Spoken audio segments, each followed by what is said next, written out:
public service provided by the EMS teams, ready to give life-saving care to those in need 24 hours a day, 7 days a week. And whereas access to quality emergency care dramatically improves the survival and recovery rate of those who experience sudden illness or injury. And whereas the EMS system consists of emergency physicians and nurses, and medical technicians, paramedics, firefighters, first responders, educators, administrators, and others.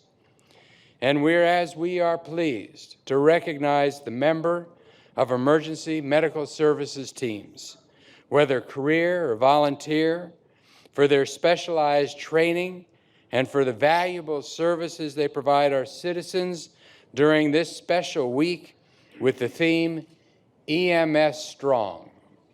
Now, therefore, I, Steve Adler, Mayor of the City of Austin, Texas, do hereby proclaim May 17th to the 23rd of the year 2015 as Emergency Medical Services Week.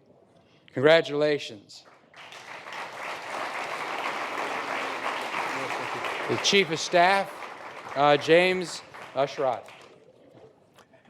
Well, Mr. Mayor, thank you for this EMS proclamation and for recognizing the incredible men and women of EMS in this community and all communities.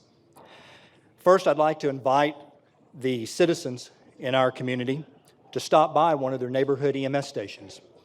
Meet the crew in a situation where it's not an emergency. Maybe have them take your blood pressure and have them show you around their office, because the back of that ambulance is just like a room in the emergency room, and some of the things that they can do in it is just incredible.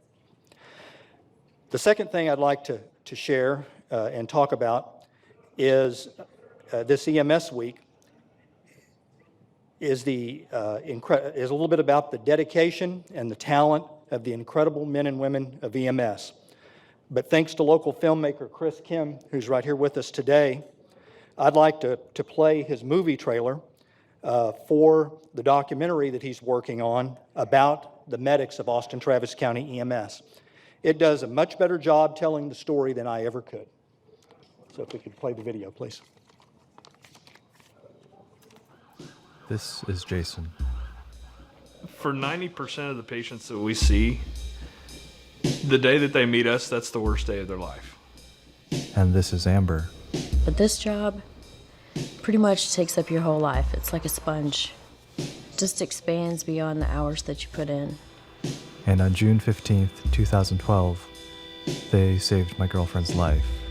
Everybody's eyes were tearing up, and they were all just stroking her. I was like, poor baby, just hang in there, you know, and it was just, it was different. Because normally somebody with that severe of an injury is not awake.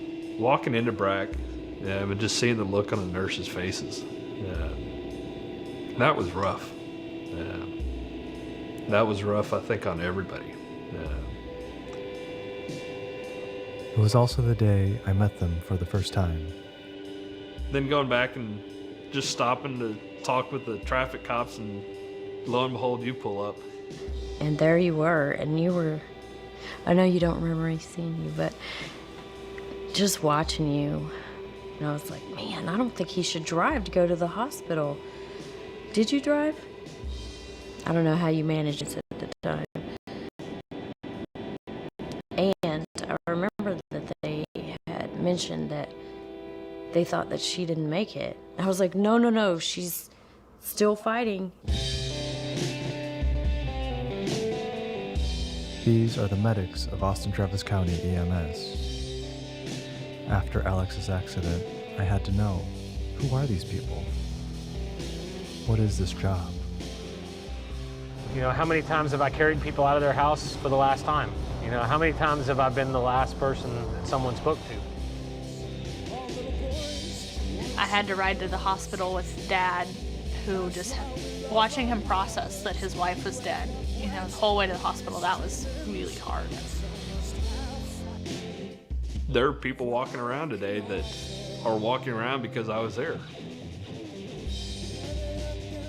Sometimes I wonder, you know, how we do it. Like, I don't even know. If you don't like it, you can always get a different job. Not really. This is what we're made to do.